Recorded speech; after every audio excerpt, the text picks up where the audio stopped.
महाराष्ट्राच्या राजकारणात गणेश नाईक विरुद्ध एकनाथ शिंदे हा संघर्ष आता उघडपणे समोर आलाय। 2026च्या महानगरपालिका निवडणुकांच्या पार्श्वभूमीवर नवी मुंबईपासून ठाण्यापर्यंत सत्ता संघर्ष तीव्र होताना दिसून आलाय।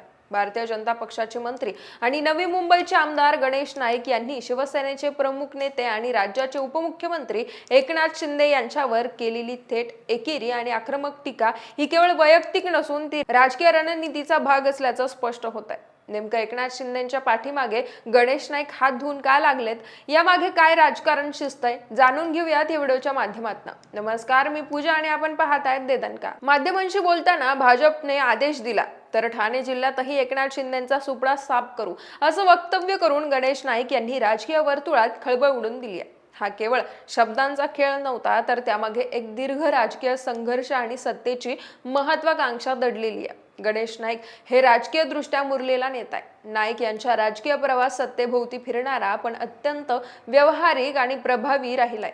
शिवसेनेतून राजकारणाची सुरुवात करणारे नाईक नंतर राष्ट्रवादी काँग्रेसमध्ये गेले आणि अखेर भारतीय जनता पक्षात प्रवेश करून त्यांनी आपली राजकीय पुनर्बांधणी केली। प्रत्येक पक्षात त्यांनी एकच गोष्ट सिद्ध केली, संघटनात्मक ताकद आणि स्थानिक वर्चस्व। नवी मुंबई महापालिकेत भाजपची सत्ता एका हाती ओढून आणणं ही गणेश नाईक यांची सर्वात मोठी राजकीय कामगिरी मानली जाते।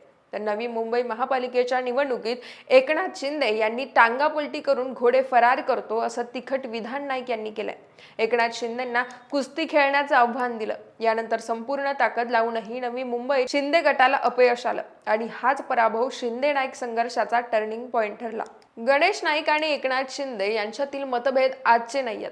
ठाणे जिल्ह्यातील राजकारणावर वर्चस्व कुणाचं हा मूळ प्रश्न आहे। शिंदे मुख्यमंत्री असताना आणि नंतर उपमुख्यमंत्री झाल्यानंतर त्यांनी ठाणे व मुंबई विभागावर पकड मजबूत करण्याचा प्रयत्न केला। नवी मुंबईत गणेश नाईक यांची स्थानिक यंत्रणा, कार्यकर्त्यांची फळी आणि भाजपची संघटनात्मक शक्ती यामुळे शिंदेंना अडथळा आला। याच कारणामुळे नाईक यांची टीका अधिक तीव्र, अधिक व्यक्तिगत आणि अधिक आक्रमक होत गेली। गणेश नाईक यांचा भाजपमध्ये प्रवेश हा केवळ पक्षांतर नव्हता, तर भाजपसाठी एक रणनीती गुंतवणूक होती। देवेंद्र फडणवीस यांच्याशी असलेले जवळचे संबंध, भाजप हायकमांडचा अप्रत्यक्ष विश्वास या सगळ्यामुळे नाईक यांना मोकळीक मिळाल्याचं राजकीय वर्तुळात बोललं जात आहे। एकनाथ शिंदेंना थेट आव्हान देण्या इतपत नाईक यांचा आत्मविश्वास हा सहज निर्माण झालेला नाहीये। भाजपला ठाणे जिल्ह्यात शिवसेनेवर अवलंबून न राहता स्वतःचं स्वतंत्र बळ उभं करायचंय आणि त्यासाठी गणेश नाईक हे भाजपचं सर्वात प्रभावी हत्यार ठरत आहे।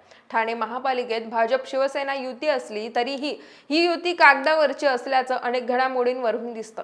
सत्ता वाटप, नगरसेवकांची फोडाफोड आणि निर्णय प्रक्रियेत वर्चस्व या सगळ्या बाबींमध्ये भाजप वरचढ ठरल्याचं स्पष्ट आहे। भाजपनं संघटन मजबूत ठेवत आर्थिक आणि प्रशासकीय पातळीवर नियंत्रण मिळवलंय, तर शिंदे गट केवळ भावनिक आणि पारंपरिक शिवसेना मतदारांवर अवलंबून असल्याचं चित्र आहे। मुख्यमंत्री देवेंद्र फडणवीस यांनी सुद्धा मुलाखतीत सांगितलं की सगळ्या महाराष्ट्रात भाजप शिवसेना स्वतंत्र लढले, पण ठाण्यात युती का केली?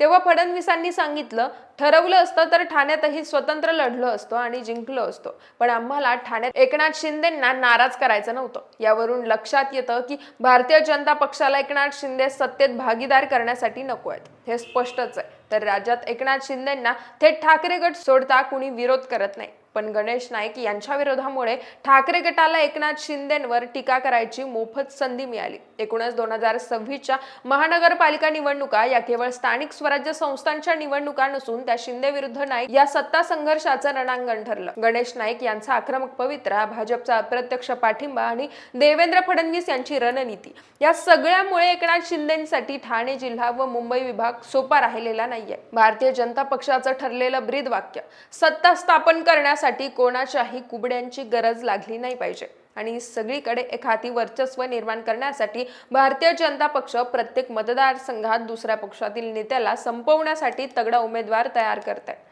त्याच अनुषंगाने एकनाथ शिंदेंना संपवण्यासाठी भारतीय जनता पक्षाकडे गणेश नाईक हा खतरनाक पर्याय आहे।